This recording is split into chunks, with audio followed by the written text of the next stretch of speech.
Good afternoon, everyone. We do have a stream of people in. I will just give it another 30 seconds for people to log in.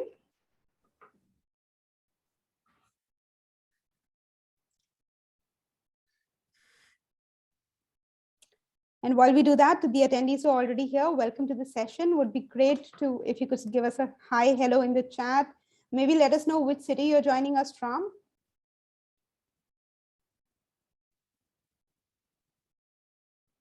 Hi, Nikhil. Thank you for that.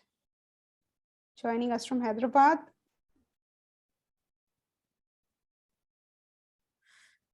Wow, thank you. So we seem to have people from everywhere: Bangalore, Indore, Pune, Mumbai, Haridwar, Chennai, Pune. So I'm assuming some form of work from home continues for a lot of us, and it's a mixed world, working from anywhere and everywhere that we're hitting. Great. I have got the cue to go live now and start my webinar, given that we have sufficient attendees and we are dot on the hour. A very good afternoon to all of you and welcome to this conversation on building constructive communication. We are going to talk about how the corporate road to success begins at the campus. Before I go ahead and introduce my panelists, a few quick ground rules. You are on webinar mode in Zoom, which means you'll be able to chat with us on the chat window. Your lines will be mute, but do feel free to give your comments and questions coming along the way as we speak and converse. This webinar will be recorded and the recorded version will be available for viewing on our archives on www.achrm.org. And before we get any further, just want to thank Burlington English, who are our partners for this webinar. On that note, let me introduce you to our speakers. We have Dr. Shweta Kushal, Assistant Professor from IIM Indore. We have Dr. MVN Rao, Head Corporate Learning and Development from Larsen & Toubro Limited. We have Sushil Barker, Associate Vice President, L&D, TM, and OD, Alchem Laboratories. That's a heavy portfolio that he holds there. And we have Ritesh Jha, CEO, Burlington Group, Southeast Asia and India. So that's our esteemed panelists for you. We're going to be doing a little bit of conversation around, as I said, that interesting perspective of building constructive communication, both from the campus and from the corporate level. So let me get started with a series of questions. Dr. Shweta, I'm going to bring you into the conversation right up front since you represent the academia. So starting from campuses, do you see that there is an adequate focus on communication skills along with the, this impending focus on developing technical brilliance, especially in higher education? What's your perspective on that? First of all, thank you very much, Nida, for the introduction and for, making academics the first to go. I'm glad to hear that that is still true. As far as your question is concerned, I would like to give a bit of a backdrop, if that's okay, if I have that kind of time. Absolutely. So thank you. So what I would like to say here is, institutionally, yes, but student-wise, no. So let me decode that a little bit. Institutions in higher education typically understand that communication is an integral part. Not only is it an integral part, it becomes one of those things that ensure success. So institutionally, there is a lot of work that is done towards developing the communication skills of students and bringing them up to speed to understand what is happening in the world of communication. However, that is the pedagogy side, right? When it comes to students are more focused on shoring up their technical skills because they feel that as long as I have the technical know-how, everything else will just sort of follow. Now that is where the gap is. I feel that their understanding of how communication will help them and their exposure to the values of communication in the corporate world is very limited. For whatever reason, they are unable to understand that this is the basic skill. It's a life skill that they must have. And it's not about the language. It's not even about being able to public speaking or any of those big ideas. It is about maintaining basic one-on-one or one-to-many daily communication from one person to the next. It is about being able to put forward your ideas in whatever small forum with a team and being able to receive as well. It's not just about being able to send out, but it is also about being able to connect and receive the ideas that you're getting from the other person. Now, more often than not, When we think of communication, we all think of ourselves as the person doing the messaging. The problem is that nobody wants to be the receiver. And without reception, there is no communication. It is a two-way street. But we all pride ourselves on thinking, oh, I am a very good listener. But when it comes to it, we all want to be the speaker without an exception. We love the sounds of our voices. We want to be the center of attention. We want to be the person who everyone looks at because we speak with such eloquence and fervor. However, there has to be somebody at the receiving end. When there is nobody on the other side, it is not communication, it is a monologue. So that, I think, these two things, A, them not able to realize what it really means to have good communication skills and why is it important, and B, not thinking that they will have to receive it at some point. It's always about, oh, what can I do to make my presentation better or my communication better? It is never about what can I do to facilitate communication for other people. So it's a very self-focused space, which has nothing to do with including others in that conversation, no matter what conversation that is. So in a nutshell, I would say that we are talking about a world in which self is primed over communication. And in a world in which that self is more technical than communicative in nature. Just to answer your question briefly, because I don't want to be a person who only talks and doesn't listen. So I'm going to stop.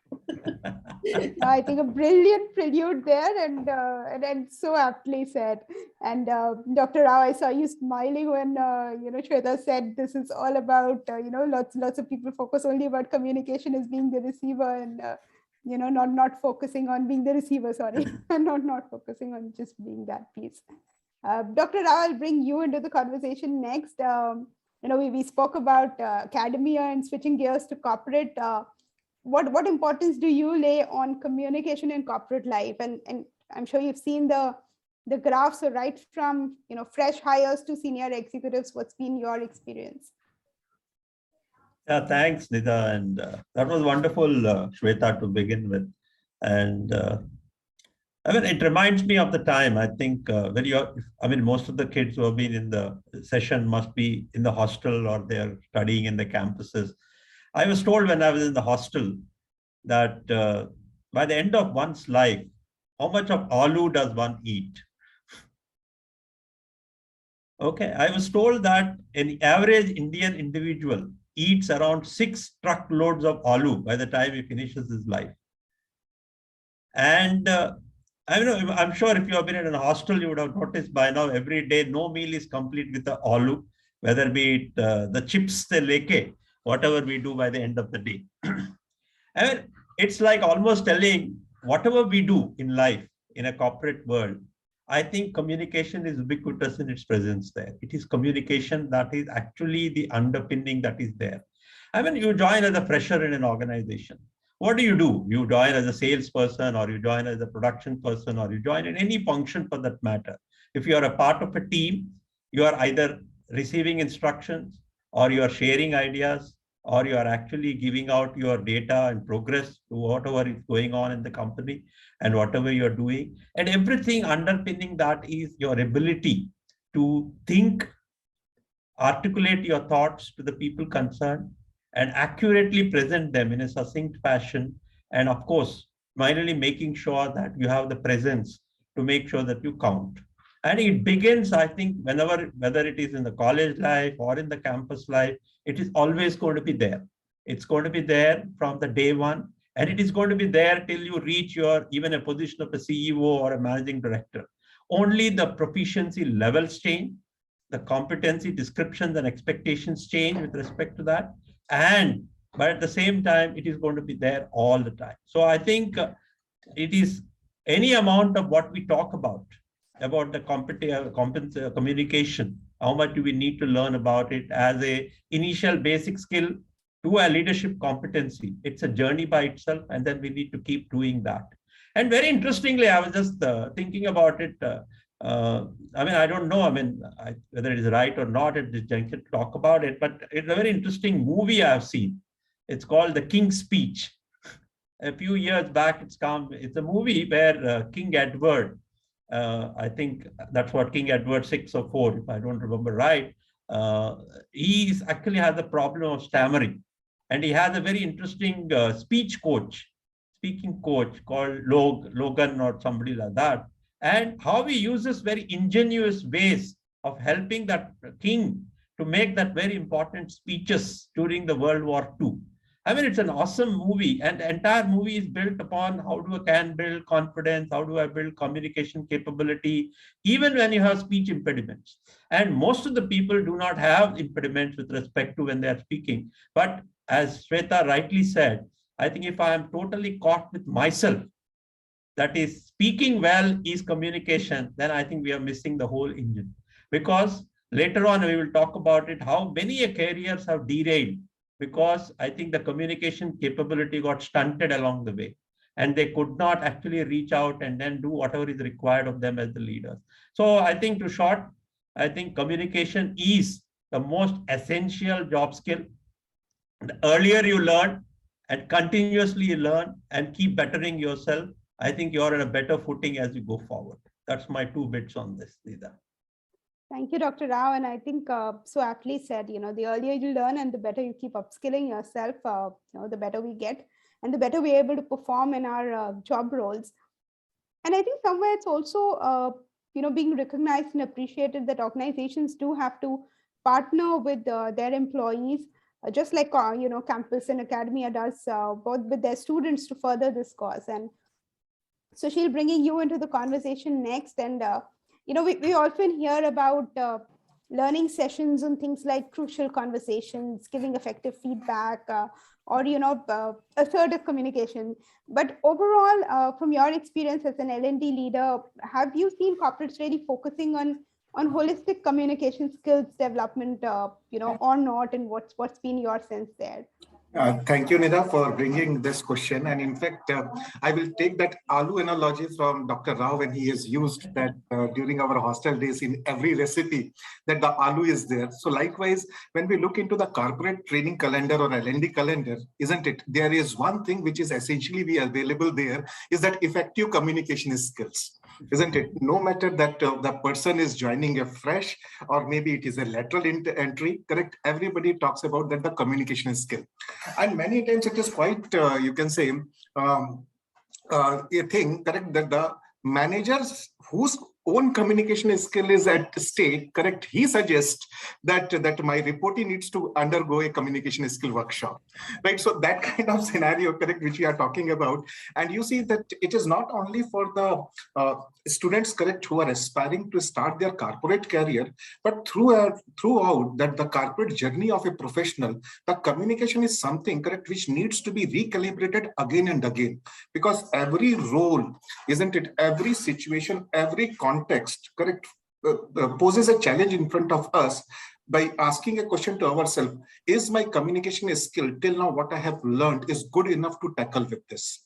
Because in this changing scenario kind of a thing, correct, where we have seen the COVID impact also, that all of a sudden that the face-to-face communication has been taken over by the technology, right? And afterwards, correct, you have seen that post-COVID, resignation, that wave started, correct, where people have started talking about, if I'm not able to get my manager face to face and talk, correct, then what is the fun of continuing in the job, because it is creating a lot of stress inside. So here it is also bringing in that not only the skill part of it, content part of it, but the emotional aspect of the communication also comes in. So when you're talking about the holistic communication, isn't it? Yes, corporates are focusing a lot now, because there are 2 types of questions which are asked by the board members on the communication skill session. That so many sessions have happened, but still the question is that people are leaving because of the lack of communication skills, or maybe the conflicts are being arisen because of lack of this communication skills. And that is why you see now people have started talking about that communication should not be dealt as in a standalone subject. It needs to be dealt from a holistic point of view, right? Where the emotional intelligence also becomes a part of it. Then you see that the expression also becomes a part of it. Not only that, that the ability of the communicator to understand the communication style of another person. Right. So there may be 8, 10, and n number of elements, correct, which comes into the holistic communication. To keep my answer short, Nida, yes, there is a lot of focus from the organization to develop and see this communication ability holistically point of view.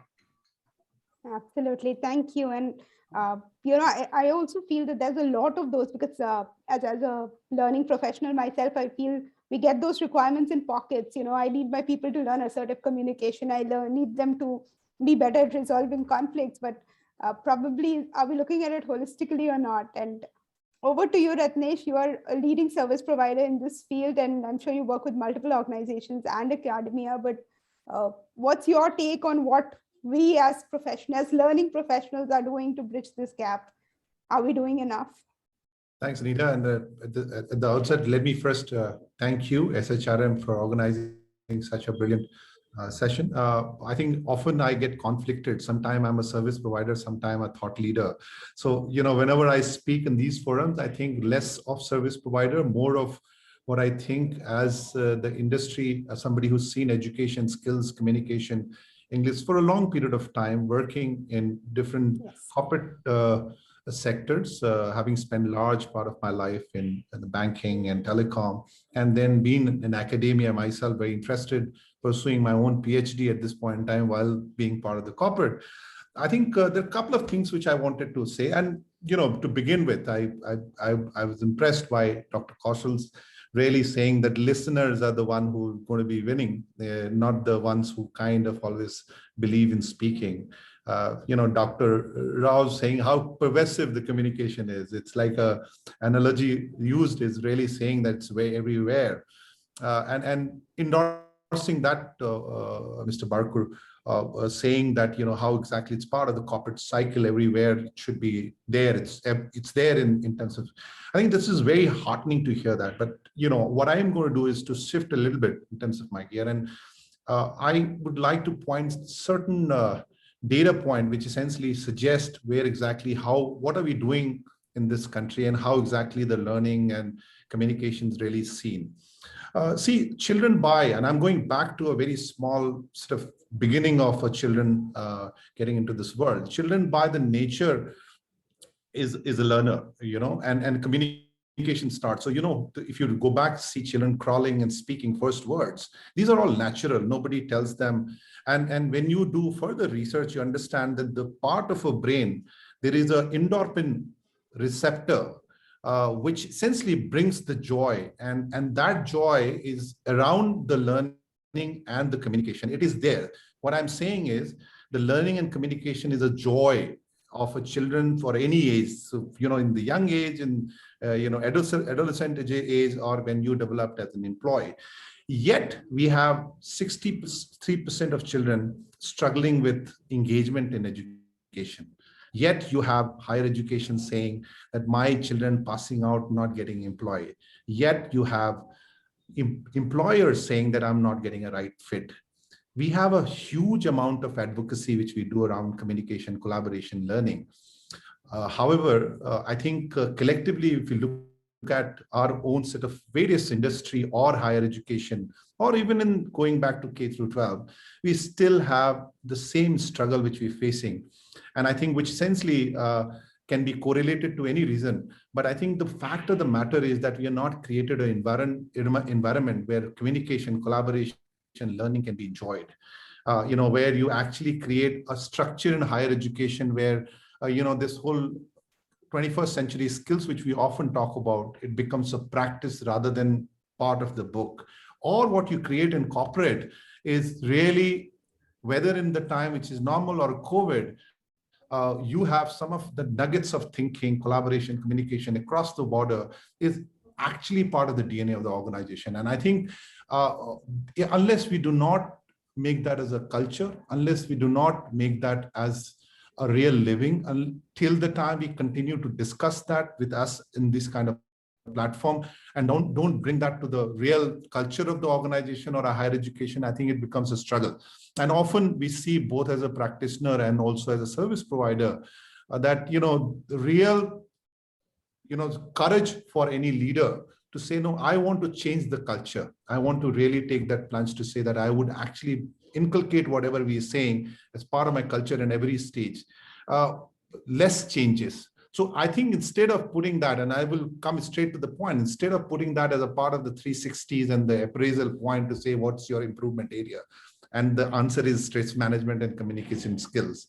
Or instead of saying in a higher education to say that how would you get employed, you only have to improve your communication skills and collaboration. Or instead of saying that how would you score more in the board exam, but to say part of that to make as the part of the curriculum. I think unless we don't do that and believe in it, I think we wouldn't change the dial. I think it's a high time in India, the way things are really changing, that gets inculcated as part of the institution. And if that happens, the gap between the academia and the corporates in terms of falling in between people, not having employed, not at ready, skills ready, would actually get minimized. So I think clearly to answer your question, Nida, I think there is a lot of work collectively as industry and all of us have to do. But first of all, we need to acknowledge it and make it as part of our culture or our part of the organization. And that's how we can change the dial.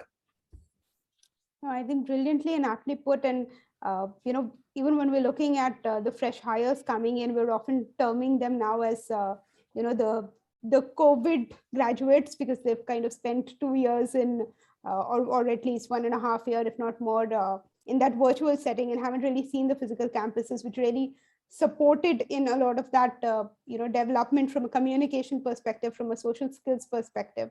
And those, fresh graduates are probably entering the workforce, and we're trying to help create that culture where communication from all aspects, face-to-face and virtual, is effectively enabled. So definitely work needed there, and collectively as a fraternity, we hope to get there. Dr. Shweta, I'm going to circle back to you from an education perspective and a corporate, an academia perspective. Do you see this focus shifting back, especially given what's happened in the last 2 years, and now that we're bringing the students back to campuses? Do you see a focus on communication and life skills coming back over, or at least equivalent to, the technical focus? To be honest, not obviously so. So more often than not, what happens with academic institutions is that they or we tend to sort of go with what works or what has worked. So there are usually, you do reviews and you work on curricula and you work on the ways in which you want to address new age problems. So while it's not obviously there, we all also understand that the last 2 years have been online for all of us. And that has resulted in a lot of associated issues. So as you mentioned, Nida, and rightly so, that they don't have the kind of social exposure which encourages them to interact with each other and develop certain interpersonal skills in order to be able to work effectively in a corporate setting, where they meet different people on a daily basis. And living in a hostel or being part of a classroom, they learn to do those things, especially when it comes to peer learning, because they have to collaborate with one another. And whether you like a person or not in your group, you have to work with them. I think that has been missing. Even when they've done group work, it has been missing because it's not an extended interaction. So now what is happening is, when students are coming back to campuses, while they're happy to be back, to be very honest, they still feel at a bit of a loss as to how they should interact with one another, because they've lost the habit of interacting for the last 2 years.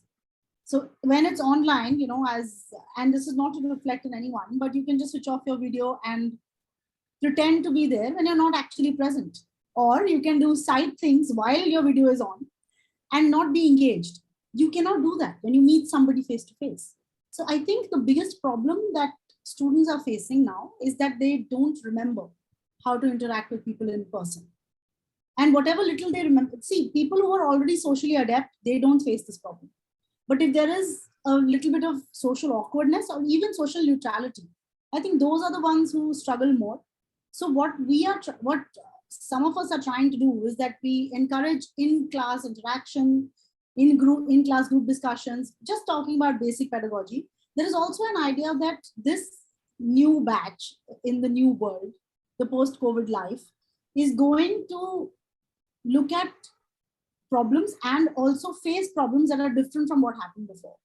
So we will need to equip them. There is a realization, but if you ask me, there is pedagogical or even curricular intervention in that direction? No, not yet.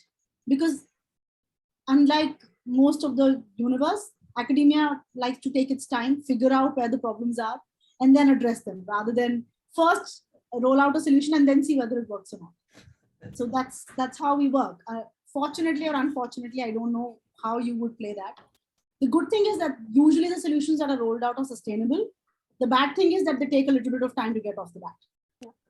So right now, are we able to address? So some of the things that we are doing is we are encouraging, as mentioned by Ratnesh, that it has to, and even by Sushil, that it has to be holistic in nature. So it's not just about learning assertive or this or that, pocket learning of communication, but about effective, which is very different from just one or the other. Effective communication is, I am telling you something, you are at the receiver's end, you are receiving it with the purpose intact, as opposed to just sort of sending the message out, whether the receiver gets it or not even being able to send the message out effectively. I think that is really the difference. And we are trying to bring the students back, also trying to sort of pull them out of their shells a little bit so that they can interact with their peers, they can interact with us. And if there is social awkwardness, there is social neutrality, whatever it may be, at least make them social neutral / social positive rather than social awkward. I think that's the attempt right now.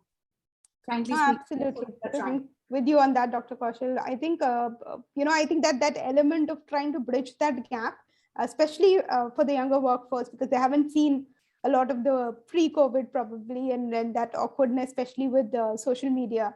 And interestingly, we were having this conversation, we were prepping for this webinar, that a new language that we need to teach because of, Twitter and Facebook, etc.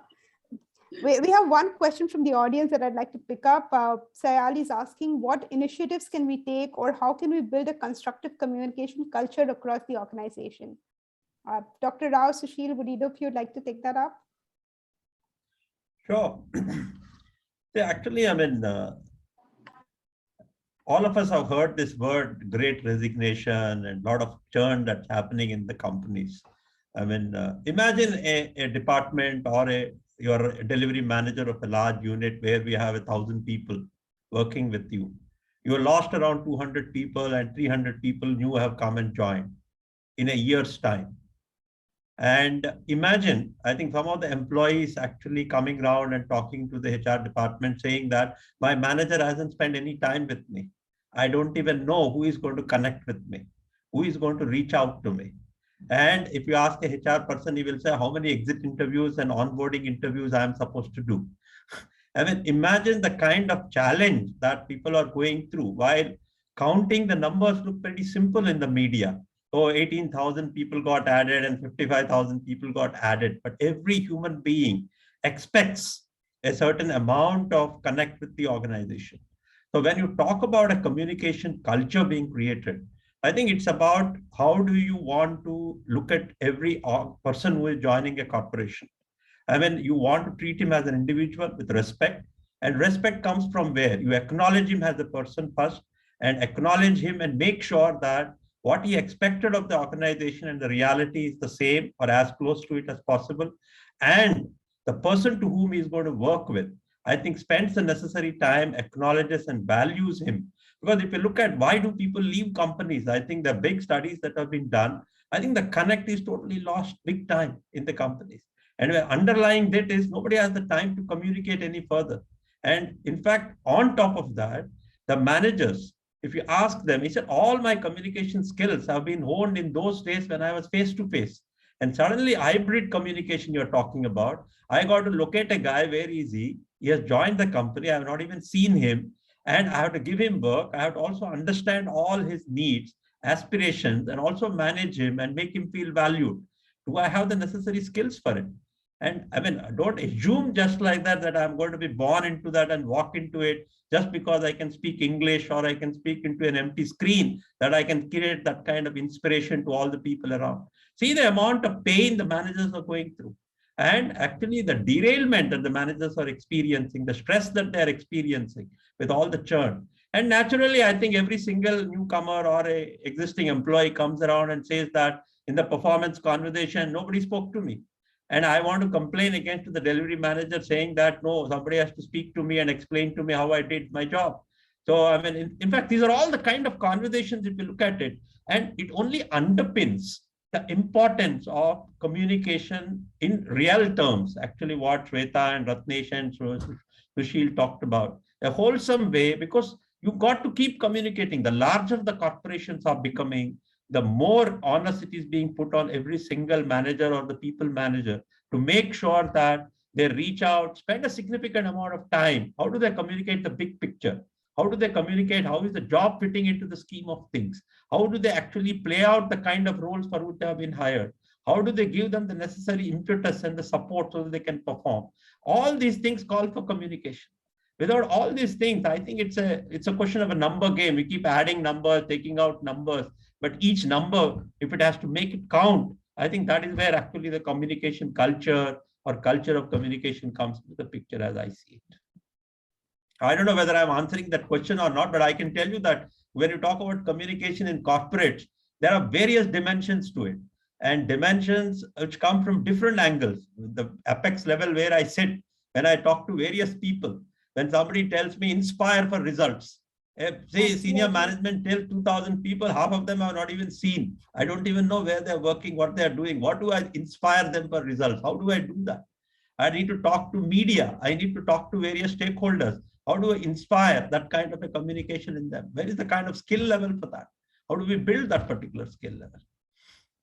So true. And I think that's the next question coming up in the chat also from our speakers. They're asking, how do we build from our audience, how do we build those skills? Because, so I'll just read out 2 questions. How do we make a communication training more practical rather than a checkbox for employees? What kind of opportunities or platforms can be provided for them to practice what they have learned? And there was another interesting one which talked about what is a good advice for training for professionals when it comes to communication aspects, especially when there's scope for improvement. So yeah, interestingly enough, what do we do to make our learnings in corporate more effective and help them be better communicators? Ratnesh, Sushil, would either of you want to take that up, please? Yeah, in fact, you see that both the questions put together combinedly, I would like to answer this. Like when you're talking about the trainer, that what kind of the communication skill aspect, correct, they need to first of all absorb and then start reflecting back to the audience as well, is that they need to be aware about that what kind of this multi communication channels which are available right now, because it is not like that the face-to-face communication is the only one. The basic model remains the same, what Dr. Shweta has talked about, that the encoding of the message, then sender, then the receiver, then the feedback loop is there. But now so many things are coming into the picture over there. Initially it was WhatsApp, then the Slack came into the picture, then a lot many that corporate communication channels are being started. In certain organizations, they create their own channel with the help of the IT system. Right. At the same time, here they need to also look upon that what kind of the audience which is going to use this communication channel. Because during the college days, what happens that 90, 180 students are having the same kind of cohort, and their age group is hardly at a difference of around 1 to 2 years. So most of them are using the single communication channel over there. Only the difference they get between the age difference between the professor and the student, there they find the communication gap basically. Right, but when it is coming to the trainer, right, they need to work upon a module kind of a thing where they should be able to take care of all the aspects of the entire thing. Absolutely, I think so rightly said. I think because we are dealing with multi-generations of the workforce also, so the program has to probably address all those nuances. Ratnesh, I'd like to bring you also into the conversation. I think some interesting questions on what can both training professionals and organizations at large do to ensure that these programs are more meaningful and deliver the end objectives. Nida, there's been time in my own corporate career, as well as my own journey and observing as an observer. Times used to be when sales and marketing professional would say that I'll become the chief executive officer because I have number backing me. And then the time came that people said that, somebody who drives the balance sheet, P&L, cash flow, the one understands the rupee more, so they become the CEO.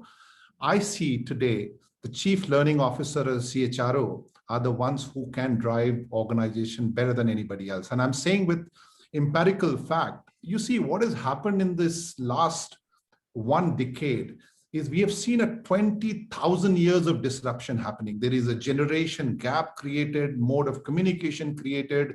You know, we used to talk about banking when I was in banking at the Citibank to say that we'll do a traditional banking. Where is that banking? PayU, Paytm, everything is changed. You're actually booking, delivering somewhere.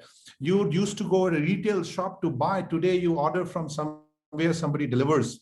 You know, and then in that construct, when Dr. Rao was saying that it is so complex to explain that to a manager, to somebody, and both sides the struggle, and in between somebody who you call as a trainer without much being empowered or given to them to train both sides becomes very difficult. So therefore, I clearly think the new generation of CEOs are the chief learning officer, CHROs, who understand the human and who needs to be empowered in terms of artificial intelligence and some of those changing really happening. If you get that, then the human element would come. And if you empower human element, and through the training and empowering trainers, you will augment learning of a new generation. And if you augment new generation learning, the new era would be a better era. People would actually be somebody who would say, would you consume more, consume less? Would you balance? Would you do less? Do I need to train my legacy or the people who of generation who start working on the Twitter or a LinkedIn, and the LinkedIn guys to say, start knowing what the culture of, you know, what we have inherited. So I think that's really where the challenge today. My point is, or my takeaway is that the new generation of leaders are actually going to come from the human side of it rather than coming from the balance sheet and the revenue line. Oh, thank you. As an HR professional, I'm kind of happy to hear that. But yes, I do agree. Despite the fraternity that they come from, I think the new generation of leaders that will probably lead from the front are the ones who are effectively able to engage and connect with people. And of course, communication is the underlying ground pin of that. But at the end of the day, it's being able to have those relevant interpersonal skills and those insights, which are so very critical. We have an interesting comment in the chat where JP Singh talks about fear and consequence of communication as an inhibiting factor, how to overcome this emotional issue in communication. And Dr. Shweta, back to you, because I have a feeling that while he hasn't said so, that this might be more targeted towards some of our younger generation and workforce entering the workforce. Yes, so this is a very common problem actually. In fact, if you take a poll in a classroom and you ask students how many of you suffer from stage fright, around anywhere between 70 to 85% of the students raise their hands. It's very, very common. Stage fright is one of the most common fears. And by stage fright, I don't mean actually walking up to a stage and talking and at length. I'm not talking about debating in elocutions and declamations. I'm talking about just having a speech act in front of 5 people, for example. And why is it so common? Because one thing that all of us are afraid of is log kya kahenge, We don't want to make a fool of ourselves, and we always feel that we are making a fool of ourselves when we are speaking in front of people. It's the most common thing, because what we are doing in that moment is that we are thinking about how will this be received? And once it is received, what will people think about me?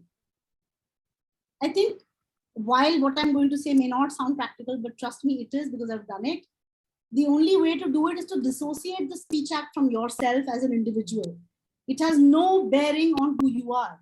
Just because you spoke something at a forum, yes, most of us speak from our belief systems, but at the same time, it doesn't have to go down well with everyone. I'm not chocolate. I can't please everyone. It's not going to work. So, or chocolate or anything else that is rumored to please most people in the world. So, my point, in a nutshell, what I would like to say for that is that thinking that the world is only looking at me all the time can be sorely detrimental to any kind of self-confidence that you might build over time. More often than not, the people we are standing in front of, while we may make a fool of ourselves in front of them in that moment, are not going to remember it when we leave the room. The only person who's going to remember it is me. So as long as I don't link myself with my utterance, I'm sure it's not going to be such a big problem. I think that's one thing. And this is coming from my experience with theater. That's why I'm saying this. That's the point number 1. And point number 2 is I'm the center of my own universe, but not of somebody else's. As long as I remember that, and well, public memory is short-lived. As long as I remember that, somebody else is going to be the butt of the joke or the butt of the scandal 5 minutes after people walk out of that room. So reasonable expectation from self is one of the ways in which we can tackle this. So you cannot be perfect. Nobody can be. And that should not be the aim. The aim should be able to communicate. The aim should be able to be part of a conversation rather than always wanting to lead it. I think if we can manage our expectations from self, we will probably be able to manage that fear as well, to some extent. Thank you, Dr. Kushal. Do you have a question for me? Now I'm scared. No. Nida, I just want to compliment to Shweta's point, if I may call Dr. Kaushal as Shweta as my panel colleague. I think it's very well put. How do you associate yourself from your, and that's setting in fear to say that, I'm the one who's here for me, myself, not for pleasing you. When we started Burlington, which is, I'm talking about reference only once, not in any time in the future, we went back to the boardroom or research in Bangalore to say that what's the biggest inhibitor, or what is the biggest reason that why somebody is not confident as speaker.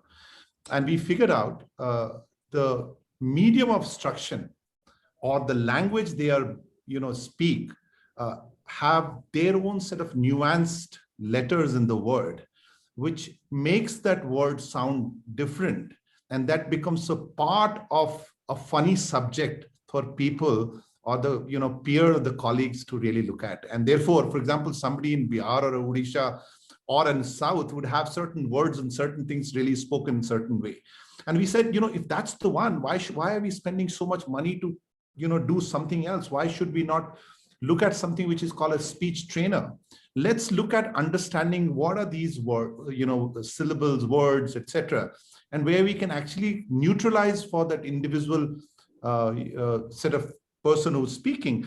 And then the second thing we realized that if you do it and you try doing it in the classroom or in a learning setup or a training setup, that becomes another inhibitor, because somebody wants to raise hand, nobody would raise hand, only that four or five people would keep raising hand. We said, okay, let's take this in a different way. Let's take it to a AI-led tutor who essentially trains you on this kind of gaps over the time and make you a very neutral person when you speak those words and sentences now sounds very, very neutral. And that's really what our observation now is, well, that as you grow in terms of your corporate ladder, I think there are basically some of strong influence of that background and languages, which are positive in a way because you are diverse, but comes not very handy when you go to the corporate sector, because that's where you are actually compared for a Bangalore person who's actually lived and stayed in Bangalore for a long time, from a person coming from a small village in MP who actually lived in that, but equally qualified, equally intelligent, but that confidence lacks. And therefore you have a certain gap created. So I think ability for us to work on some of these nuanced sort of, training and imparting some of these kind of modules could really help leveling the confidence and therefore be able to get that fear out of that person. Perfect. And I can see Dr. Kushal hand raised. Over to you. Just one thing that I would like to add here, while Ratnesh, you're not wrong about the mother tongue influence issue that we all face at some stage or the other. At the same time, the objective of constructive communication is to develop inclusive workspaces. So while it is important, while it is not, I wouldn't say important, it's become one of those conventions where you try to minimize mother tongue influence, but I'm hoping that we are looking to create places where it shouldn't matter. Workspaces where what matters is what I do, what I bring to the table, and how I interact with my peers, irrespective of how I pronounce "the" and "sure." Just saying. So I'm just hoping that we are moving towards that at some stage.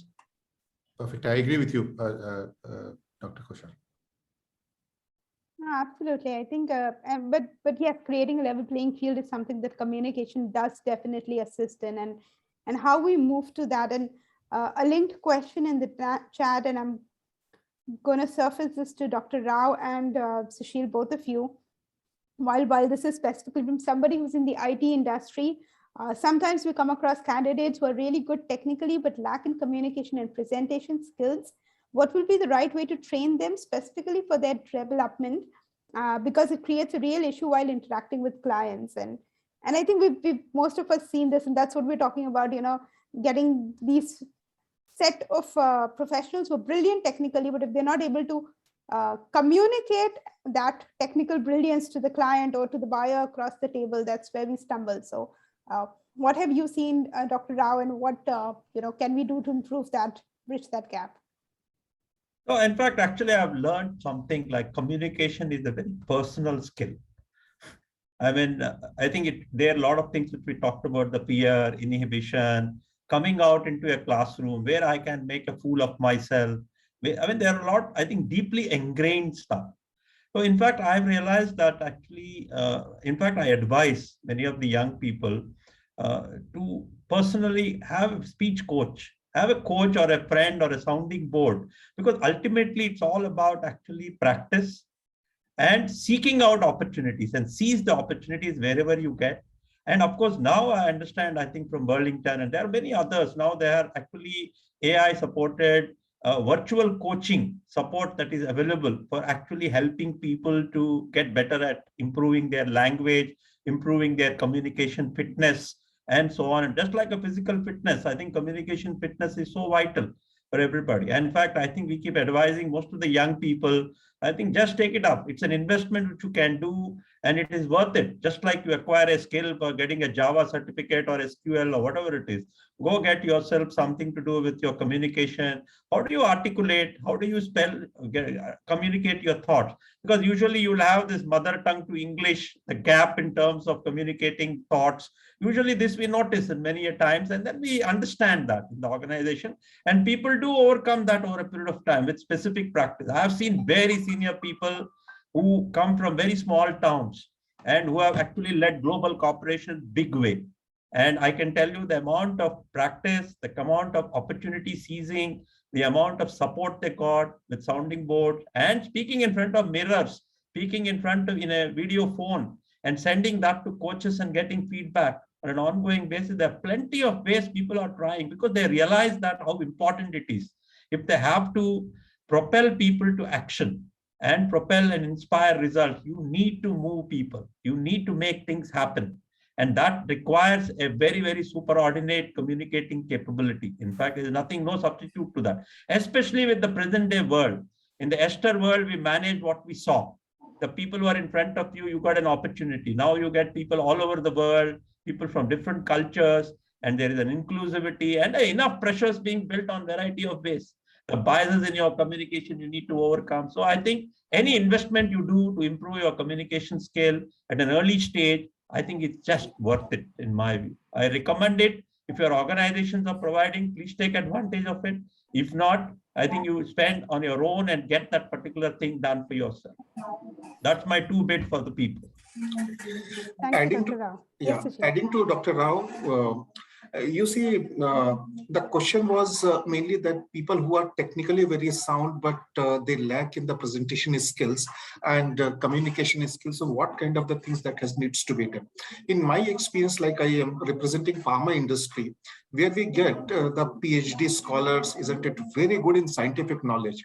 But when it comes for making a presentation, it is just like that they are frozen on the stage. Right. With this kind of scenarios, correct, my experience is that because I have been working with pharma for last 22 years, what we have started doing that we have started creating the internal forum.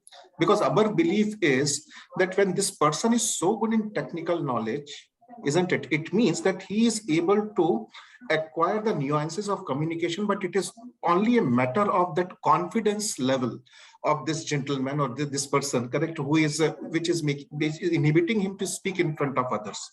So we started creating a very safe kind of a space, and we started making them to come and practice, and then started giving feedback. Like we have got the video show like Dr. Rao was talking about, and it is a well-known training methodology as well, that you just shoot the person, take his video, and then show him back without becoming very critical or giving suggestion to him. Ask him that what are the areas of improvement and how he wants to work on, like a coaching kind of a feedback. And we have observed that when person are having a coaching kind of conversation with them in the feedback forum, they come up with their own ideas, and maybe that timing, I would not say, but in very less, you can say, efforts, they are able to give the better results there. So it is more about that building their confidence and creating safe space for them. So that is where correct. I have observed that people have started doing wonders. Absolutely. Thank you, Sushil. And I think that's true in terms of being able to give them that opportunity and that platform to be able to practice and therefore upskill themselves. Uh, there's an interesting one in the chat, which I thought I'd take up. And I think somebody else spoke about it also in terms of how sometimes the senior level officers, and I know Dr. Rao, you spoke about this earlier in the conversation, that the seniors or the managers are maybe the ones who require communication training, but they're never ready to accept, that they're the ones at fault or they are experienced enough, and so they don't want to go for any such program. So how do we bridge this gap? How do we really get that change in effective communication being driven from the top down? So any suggestions on that one? I mean, I can give you my sort of one example, and I would love the esteemed panelists to really talk about that. My biggest learning is happening from my 16-year daughter, who's my manager these days, who actually teaches me about various platforms, about way of writing on those platforms, about various way of actually making those small videos and making sure that effective communication really can happen. She's a brilliant kid, but I learned most of the thing from her right now. And the same thing, if you could put that in the sense of a corporate, you understand what am I saying. I think there is a real reason to believe that new generation and the generation coming now really demands it. It is no more of a request. It's demanding that, if you're asking me, you better deliver it. And I guess that's just really how it's shifting. And I see that in my own organization. And therefore, I think it's a good idea to sort of go down and say, okay, let me start with my own training myself, then start thinking about it. It's again a question of a culture building, that how do you build that culture of saying that I'm with you and I'm your peer when it comes to learning and development. That's just really my small bit, over to. No, I just want to add a couple of points to what Ratnesh says, because as a large corporation, which we have seen, you have multi-generational workforce. People who are in the 50s, people who are in the 20s, people who are actually use the Twitterate language, people who are very comfortable with interactions, people who are very comfortable with the writing, people who are very comfortable face-to-face, people who don't want to pick up the phones. You will have all varieties and views everywhere. But one thing which we discover is that as everybody grows, from what you become an individual contributor to becoming a functional leader or a business leader, I think the expectations of the role call for very, very higher order communication capability. Imagine a business leader who cannot actually inspire through his communication or by his presence and so on and so forth. I think he becomes suboptimal in his performance to that level. And maybe similarly, if you are a great functional leader and you have to deal with external linkages and then you need to negotiate or the best deals for the organization. If you are a business leader, or if you have to do customer conversation, all these call for it. And then in fact, if you see many people, you reach whatever the levels of incompetency, the organizations, fortunately or unfortunately, evaluate using competency in communication as a very key capability. If you are unable to make that kind of an impact, I think people tend to plateau in the organizations with respect to that. So it's very important that every one of us discover that what I have is only up to that level, and I need to keep preparing myself for the next levels on a continuous basis. And when we say competencies that are identified at different levels with different proficiencies, it automatically entails that how do I actually keep working on it? And organizations do provide basic opportunities. And these days, I think thanks to the virtual and so many courses that become available and so many opportunities are there for the people to practice. So I think one needs to work on oneself, and only I think you can take the horse to the water. And I think most people realize that actually. I think it is like at some point of time, the bias for action and survival of the fittest, and one size fits only one kind of a situation comes in. It is not one for all. Especially in communication, that becomes more evident actually. Absolutely. I think I In fact, Ratnesh, I think very interestingly, I want to add, I did a TED talk on exactly the same topic, that lessons I've learned from my daughters. How they teach. The reverse mentoring is so important. Ability to listen and then ability to say, I don't know. I want to learn. I think that's the most important thing a senior manager should learn, actually. I don't know, I can learn, I would learn from anywhere and any place. Every transaction is a learning opportunity for me. How do I bring in that learning orientation and continuous learning culture in the organization? And how after some time you don't feel vulnerable anymore, actually. I mean, making yourself vulnerable in front of others will over a period of time strengthen you in a big way. Sorry, Dr. Kushal, you wanted to say something. I just want to say same is true for speaking in front of people. It's about vulnerability. It's about putting yourself out there.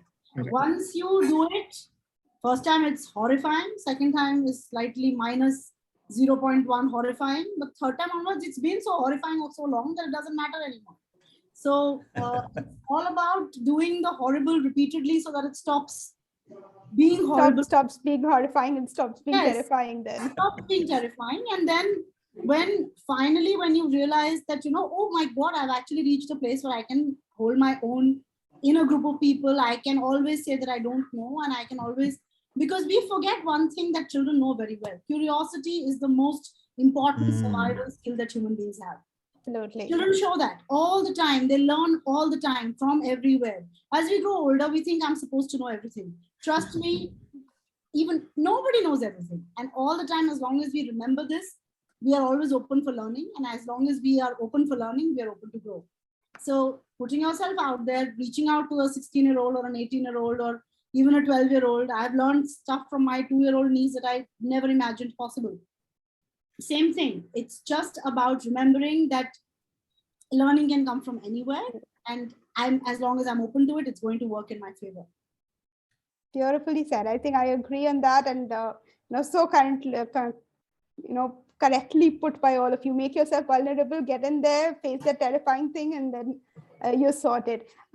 I'm just reading up what's coming on the chat, and interestingly, people are asking about what can we do. There are platforms like Toastmasters that we can leverage for public speaking. And I know all of you gave some interesting insights on, AI-enabled coaches, speaking to the mirror, recording yourself. There are also some thoughts coming in about, can we, I'll just finish this thought, Dr. Kushal. So in terms of, is there getting a certificate of soft skills training or getting a program that helps me showcase my skills? And a couple of those questions. So probably consolidating those and saying, what can these people who worked on their communication skills do to showcase that they've upped the ante, apart from showing a certificate, which may not necessarily be relevant. Sorry, Dr. Kushal, please. Yes, so I wanted to comment on those kinds of platforms that they're talking about. And I've seen students improve drastically, the ones who've been part of Toastmasters. I remember there was this one student who used to stammer every time he would talk. And he came to me separately, and this is just a small anecdote. And he said, ma'am, if I take part in Toastmasters, do you think this will improve? I said, I don't know, but there's no harm in trying. And he joined Toastmasters and he started the speech act. Initially, he said it was really bad. Every stammer that he had was counted as a pause. It was counted as a filler. Over time, his stammering stopped because he started doing it. I think one of the only ways to showcase that you've upskilled yourself is to just ask for that opportunity to do it. That's the only way. In any kind of regular skill, I mean, when we learn to cook, or when we decide to learn to cook, the only way to do it is to actually feed that food to somebody, even if it hasn't come out that well. The first time it's not going to be great, but the second time onwards, maybe third time onwards, when we get some feedback or when we just get comfortable with the activity. The only way to show the world that I'm good at this is to just do it.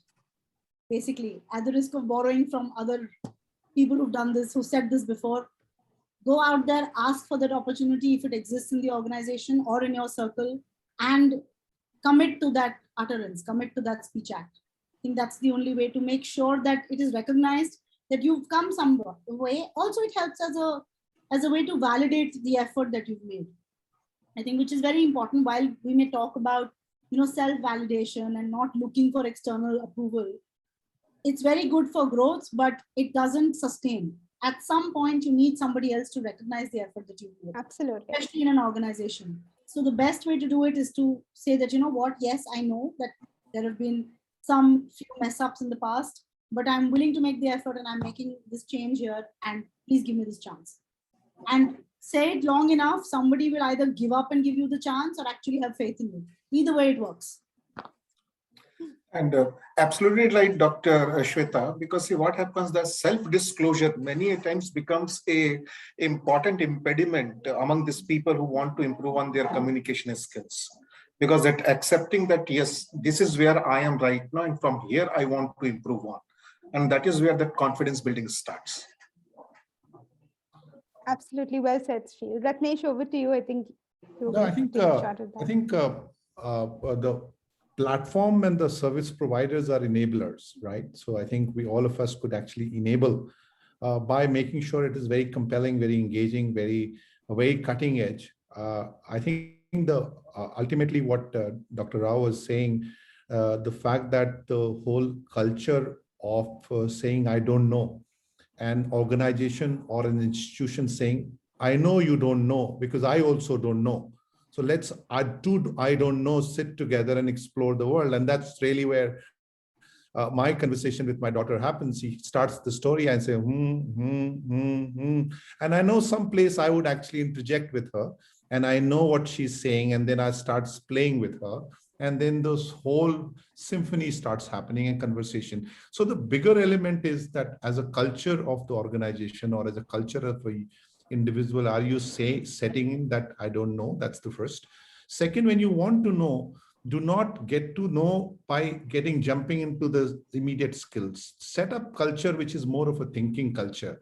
Instead of why am I doing with that larger vision of me going anywhere is important, because if you're not a thinking person, you can do articulation class, you can do a reading culture, but it will not sustain for a longer period of time.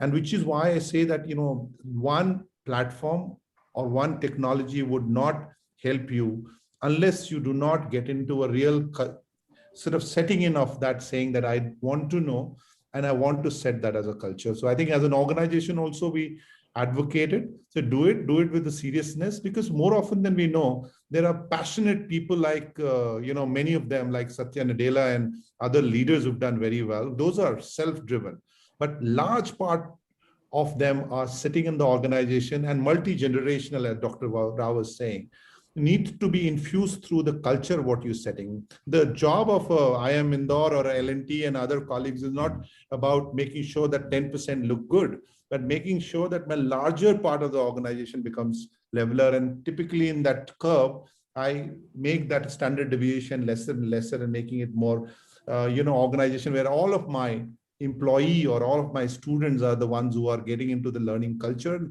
and self-developing. What will happen is that tomorrow the same employee is going to become leaders of many organizations, and suddenly you become breeding leaders of Hindustan Lever, for example, or ICI Paints. They are breeding leaders. They are actually breeding leaders who've done very well, but they set the culture. So are we setting the culture is more important, and sustained sort of learning and development effort, which is required to set, that culture and thinking happening.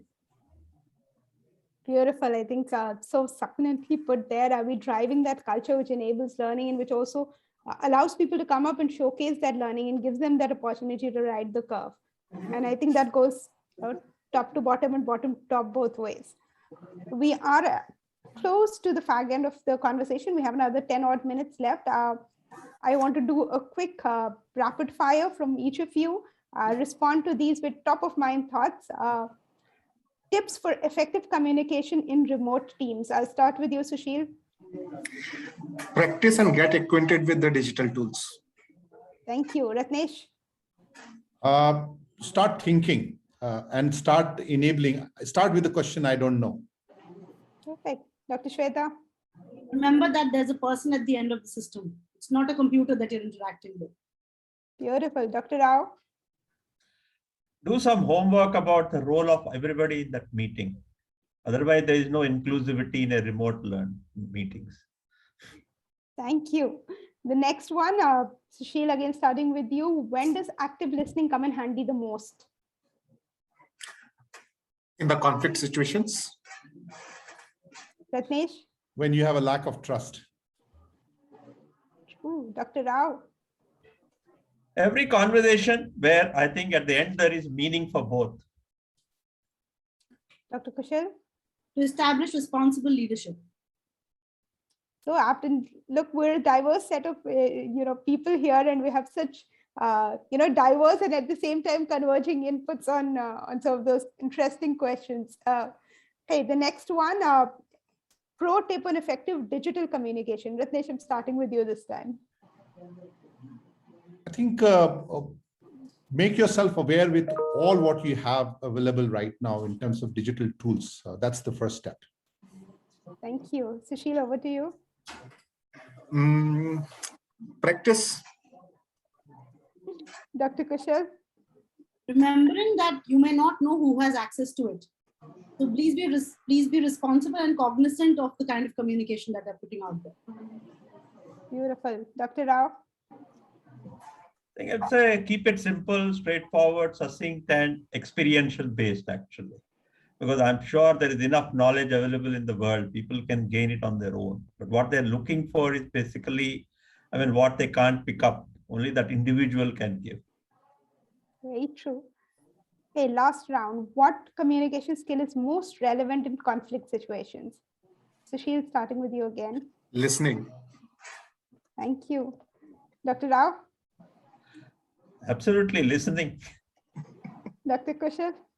Emotional intelligence, the ability to be able to be an empath in that moment. And empathy is not something that happens overnight. So it's something that you have to practice. It's a lifelong practice and progress. So emotional intelligence and empathy. To remember again, as I mentioned before, that it's a person and not an issue that you're tackling. Thank you. Ratnesh, over to you. I think it's been said, patient listening and have a trust that you will get opportunity. Thank you. On that note, last round from all of you on tips to help our audience improve their communication skills. Sushil, over to you. First of all, identify that where you are finding yourself in your learning curve, right? And then see the gap over there and get acquainted with the group who will help you to practice more of communication.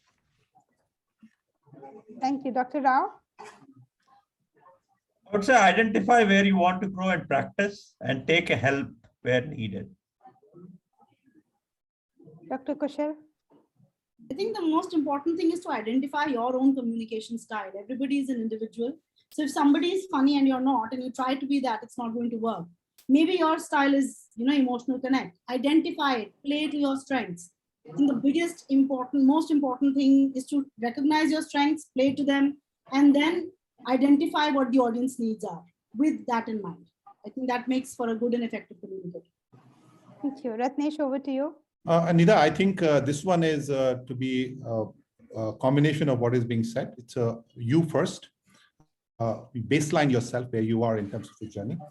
Second, have a very clear objective of saying that in a shorter to a longer term, where do you want to go?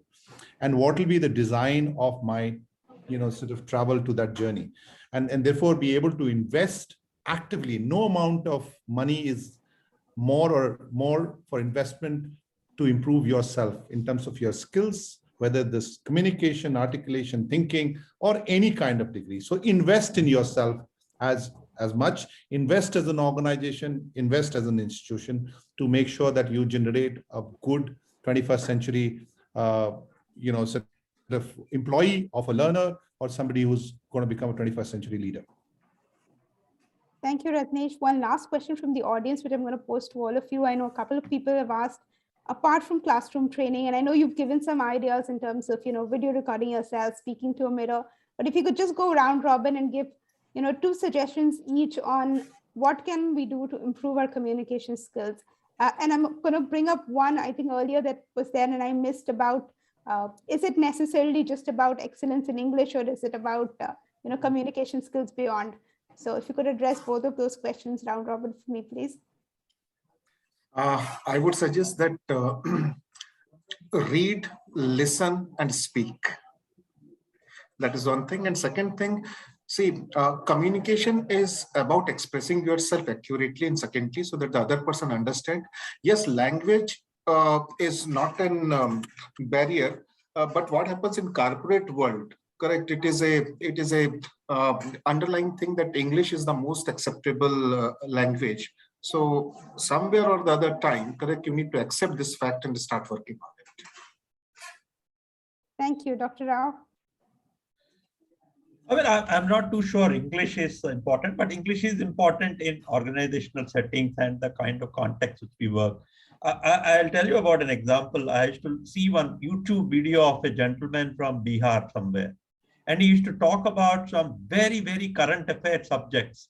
And the way he used to present a subject, I mean, the most awesome way I have ever heard. I never heard anybody talking about the line of control issue or a China issue or anything like that for an average person to understand. I think ability to communicate in any language is important. I think provided you have done your homework, you understand and simplify it in a way, keeping the audience in mind. And of course, practice, practice, practice. I think there is no substitute to that. And of course, take advantage of all the latest gadgets, tools, and coaches that are available now. Because I tell you, I think most young people are very, very comfortable with the gadgets. So I think there are a lot of programs that have become available now, using them and helping them in that direction. Take advantage of all that. But I think there are some very awesome communicators I've seen. I think they really hold your interest. You can see a 37-minute YouTube on a particular subject, which you have never heard of before, and they will hold your interest to the end. I think this is awesome. I've seen. Absolutely. And I think that, rings true to Dr. Kushal's earlier comment of, finding your style and probably sticking with you. Exactly. Parting comments from you, Dr. Kushal, before I hand it over to Ratnesh.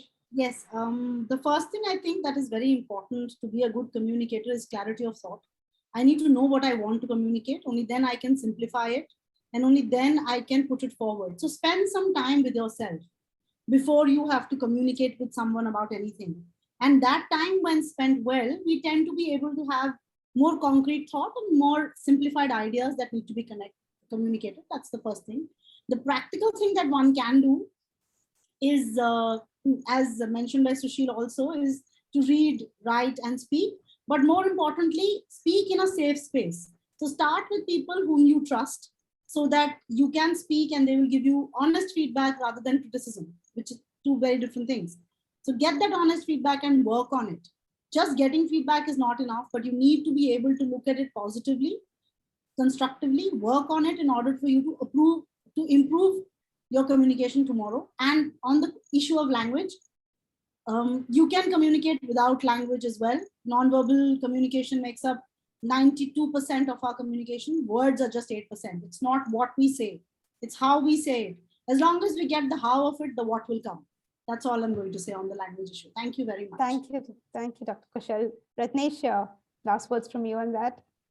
I think what and how analogy is very good. So what you say is not important, how you say is important. I think I would like to point out three things here, Nida.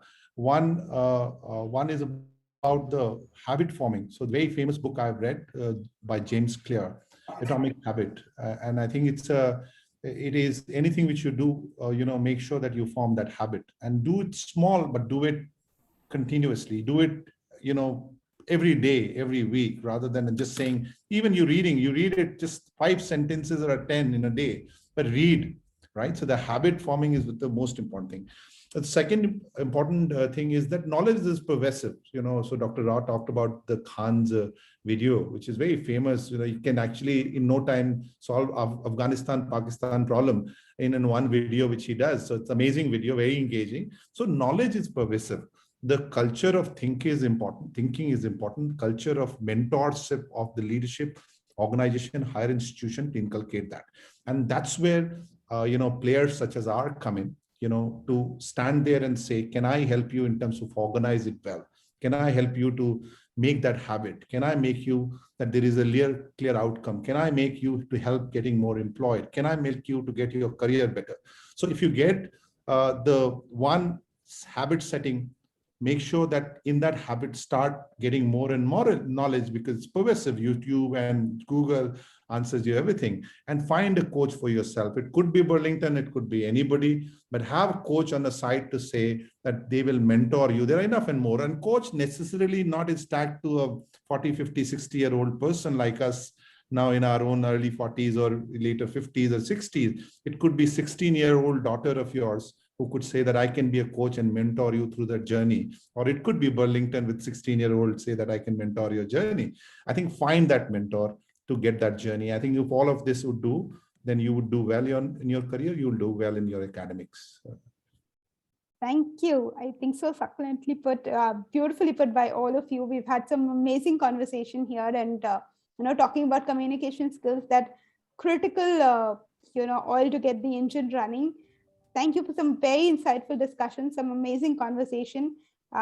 We've held the audience attention for very long.